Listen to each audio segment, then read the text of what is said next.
Hello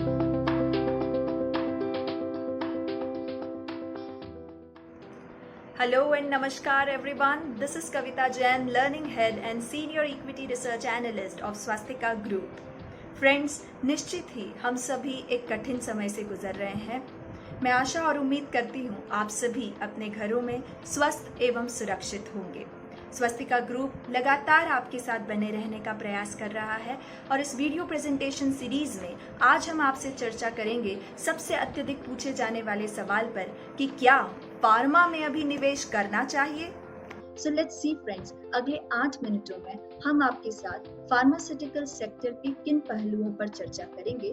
सबसे पहले चर्चा करेंगे फार्मास्यूटिकल इंडस्ट्री के संक्षिप्त विवरण के बारे में, वहीं टॉप 10 कंपनीज कौन सी है निफ्टी फार्मा इंडेक्स में, क्यों फार्मा कंपनीज में निवेश करना चाहिए, क्या कहता है टेक्निकल सेक्टर फार्मा सेक्टर का, कौन सी टॉप पिक्स कंपनी है फार्मा इंडस्ट्री से, और अगर म्यूचुअल फंड रूट से निवेश करना चाहते हैं तो कौन सी टॉप म्यूचुअल फंड स्कीम्स में निवेश किया जा सकता है। सबसे पहले फार्मा इंडस्ट्री को समझते हैं। भारत वैश्विक स्तर पर जेनेरिक दवाओं का सबसे बड़ा प्रदाता है। जेनेरिक ड्रग्स वो ड्रग्स होती हैं जो कि ब्रांडेड ड्रग्स की कॉपी होती हैं और समान रूप से प्रभावी होती हैं एवं भारत में सस्ती कीमतों पर उपलब्ध होती है। भारत दुनिया में सबसे बड़ा वैक्सीन उत्पादक भी है।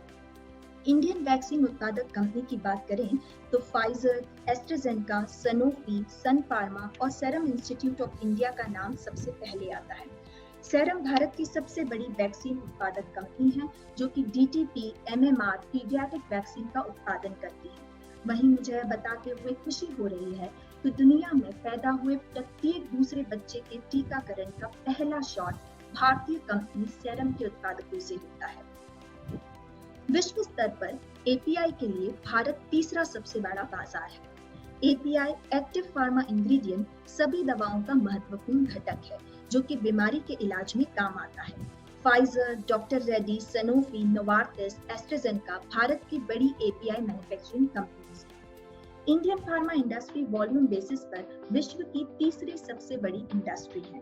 वहीं विश्व की 50% दवाओं की मांग, यूएस की 40% जेनेरिक दवाओं की मांग और यूके की करीबन 25% सभी दवाओं की मांग इंडियन फार्मा इंडस्ट्री पूरी करती है।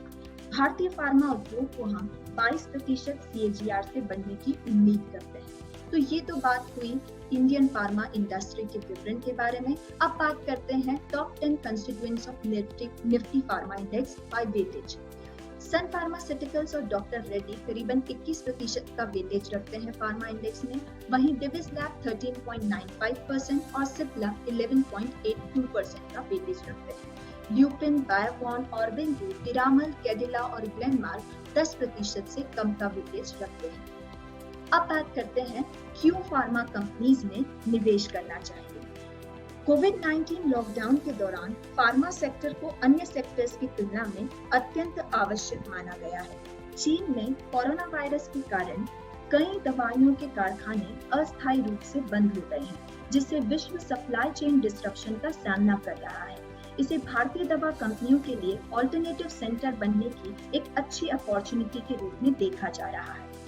वहीं रुपया और क्रूड ऑयल में गिरावट से भारतीय दवा कंपनियों के एक्सपोर्ट के बढ़ने की संभावना लगती है।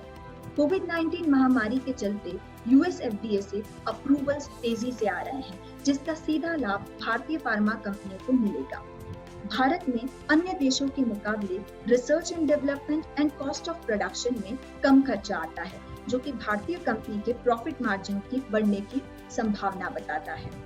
तो ये कुछ फंडामेंटल फैक्टर्स हुए जिसके कारण हम फार्मा इंडस्ट्री हमें अच्छी लगती है। अब बात करते हैं टेक्निकल सेटअप के बारे में। सामने आप देख रहे हैं Nifty pharma index weekly chart. 2014 से 2020 का चार्ट अगर हम रीड करें तो आप सामने देख रहे हैं एक डाउनवर्ड स्लोपिंग ट्रेंड लाइन, जो कि ये बताती है कि पिछले 5 से 6 साल निफ्टी फार्मा इंडेक्स एक डाउनवर्ड ट्रेंड में ट्रेड कर रहा था, जबकि अभी हमने इस ट्रेंड लाइन पर एक ब्रेकआउट आता हुआ देखा है। लीडिंग इंडिकेटर RSI की 66.67 पर नजर आ रहा है, जो कि बुलिश सिग्नल बताता है। ये ट्रेंड ब्रेकआउट एक रिलायबल ब्रेकआउट लगता है। फार्मा इंडेक्स पर जब हम इस ब्रेकआउट को देखें तो ये एक अच्छे खासे वॉल्यूम के साथ आता हुआ दिख रहा है। फिबोनाची टूल की अगर बात करें तो पिछले 6 साल की जो गिरावट है उसका 45 से 48% हम करेक्शन देख चुके हैं। पिछले 5 वीक में फार्मास्यूटिकल कंपनीज में एक अच्छी तेजी देखी गई है। जो लोग फार्मा कंपनीज में निवेश करना चाहते हैं उन्हें बाय ऑन डिप्स की स्ट्रेटजी अपनाना चाहिए ताकि रिस्क रिवॉर्ड फेवरेबल हो। जब प्रॉफिट बुकिंग हो और स्टॉक्स कुछ करेक्शंस में मिले तब आपको बाय करने की सलाह दी जाती है। ये तो टेक्निकल सेटअप हुआ फार्मा इंडेक्स का। अब बात करते हैं top picks of Nifty, top picks from for the pharma index. Large cap space से डिविज लैब, सिप्ला, अजंता फार्मा, ल्यूपिन और डॉक्टर रेड्डी अच्छे लगते हैं। वहीं मिड कैप पेस से ग्लेनमार्क फार्मा, सोलारा एपीआई और एस्ट्राजेनेका जैसी कंपनीज अच्छी लगती हैं।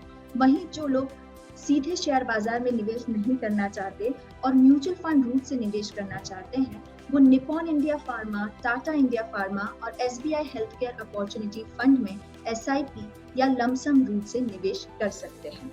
So this is all about for this presentation friends. इस वीडियो प्रेजेंटेशन सीरीज में बने रहने के लिए please like, share and subscribe करें हमारे चैनल को। नए वीडियो की जानकारी के लिए नोटिफिकेशन बेल को दबाएं। You can also open free trading and demat account with Swastika within 3 hours. You can also join short-term professional courses from Swastika Institute where you can join, learn and earn with us. To explore all this, you can contact us at 6262 707700. So friends, let us pray from the God for the fast recovery from this pandemic. Friends, don't forget, आज की परेशानी कल की जीत है। घर में रहिए, सुरक्षित रहिए। धन्यवाद।